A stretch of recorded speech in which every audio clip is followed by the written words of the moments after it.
The thickness of the petroleum, 2.5 feet thick, 1.3 feet thickness at the eastern portion. Then there's 1.7 at the Rubis and Robinson Road area. Now these are very high concentrations of petroleum. Now going down, that's most important to know, is of the 24,000 that was lost, only 7,173 gallons was retrieved. So when they say a cleanup, I don't know what cleanup they're talking about. Because if 24 going in and you only get 7 out, where the rest going? Let's move on. Let's move on. This is the most critical one. You see what I put? Tip at the top tip of the what? Iceberg. This here, ladies and gentlemen, is the service station. The report only analyzes this area here, where it is 1 part per billion, which is far in exceed of EPA standard. And these are the wells. In other words, they only went to areas that were at their maximum desired cleanup rate. In other words, they still would be above the EPA standard. So these 5 people they're talking about affected, I don't know who they are. Really. Because these 5 people right here.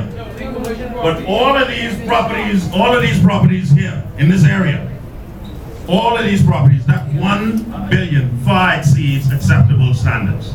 And the report does not address the boundary of the contamination. It doesn't say how far the contamination goes. That is of great concern.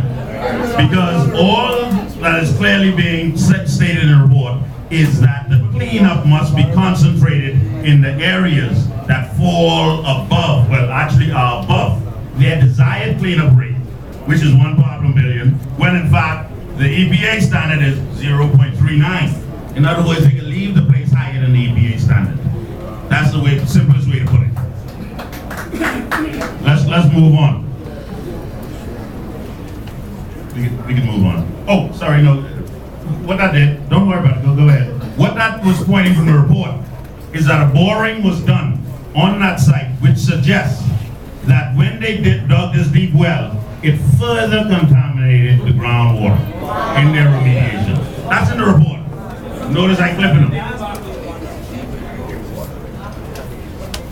One thing that I wanted to point out also, the gasoline release occurred in November.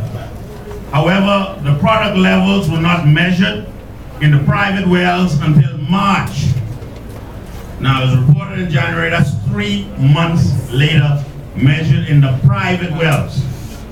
And samples were not collected from the private wells until May.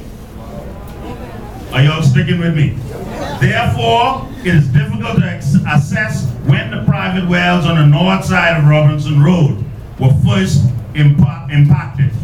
Based on information provided in the December CAR, meaning their report, it takes between 6 and 21 days for groundwater near the release area to reach the private wells. In other words, what they're saying is, the people were affected a long time after immediately after the release, and for a significant period was still being impacted and didn't know nothing. That's basically what it's saying. Let's move on. I read from the report, you know. All right. Now, one of the things, the recommendation, which I think is a serious indictment, the recommendation says a communication program should be implemented to keep the surrounding businesses and residences up to date regarding the status of the cleanup. An initial public meeting would likely be well received by the community. This would provide an opportunity to explain the release, extent of contamination, response actions, and cleanup objectives, as well as allow the citizens to ask questions. The meeting could be followed up with a periodic newsletter to keep the community informed. Now, this is a recommendation by the consultant, which was obviously not kept by the government, because you all were just updated recently. So the question is, why were the recommendations not followed through? And why is it that they're saying everything was carried out? That is serious indictment. Let's move on like that. The time running out. What of interest to note is that the petroleum industry standards exceeds that of the government, resulting in companies choosing to reduce standards to meet financial targets. It also results in increased risk of contamination. Also, inadequate government monitoring and enforcement of the industry. And fourth, a government relying on an industry for technical guidance, creating a don't care culture, leave it to them. Because the fact is this, and this is a reality. This report is a report of a report. Do you all know that? It's a report of a report.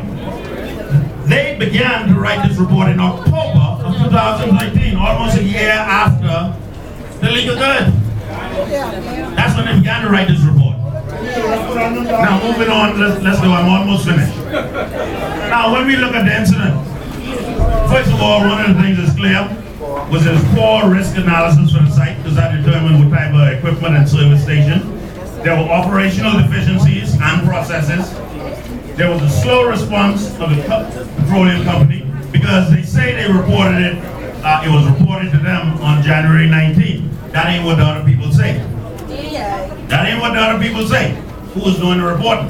Now this report here, which is interesting, this people, they spoke to Rubis, but they never spoke to the operator, according to the operator.